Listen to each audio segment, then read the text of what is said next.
నిజాయితీకి ఇంకా విలువ ఉందని మరోసారి నిరూపించిన కథ ఇది.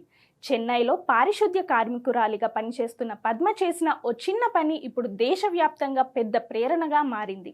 రోడ్డుపై దొరికిన ఏకంగా 45 తులాల బంగారాన్ని ఏమాత్రం ఆలోచించకుండా పోలీసులకు అప్పగించి ఆమె ప్రజల మనసు గెలుచుకుంది. ఈ నిజాయితీని మెచ్చుకున్న సూపర్ స్టార్ రజనీకాంత్ స్వయంగా ఆమెను తన ఇంటికి పిలిపించి సత్కరించడం ప్రత్యేక ఆకర్షణగా నిలిచింది. పద్మతో ఆప్యాయంగా మాట్లాడిన రజనీ ఆమె మెడలో తన చేతులతో బంగారు గొలుసు వేసి గౌరవించారు. స్టార్ స్టేటస్కు తగ్గట్టు కాకుండా ఓ సాధారణ కార్మికురాలిని మనస్ఫూర్తిగా సన్మానించడం అభిమానులను మరింత ఆకట్టుకుంది.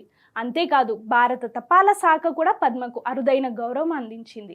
ఆమె ఫోటోతో ప్రత్యేక పోస్టల్ స్టాంప్ విడుదల చేయడంతో పాటు ఇండియా పోస్ట్ పేమెంట్ బ్యాంక్ ద్వారా ₹15 లక్షల ప్రమాద బీమా పాలసీని ఇచ్చింది. ప్రభుత్వం కూడా ₹1,00,000 నగదు బహుమతితో ఆమె నిజాయితీకి గుర్తింపు ఇచ్చింది. పద్మ కథ చెప్పేదొక్కటే, పదవి డబ్బు కన్నా విలువైనది నిజాయితీ. అది ఎక్కడున్నా గుర్తింపు తప్పక వస్తుంది.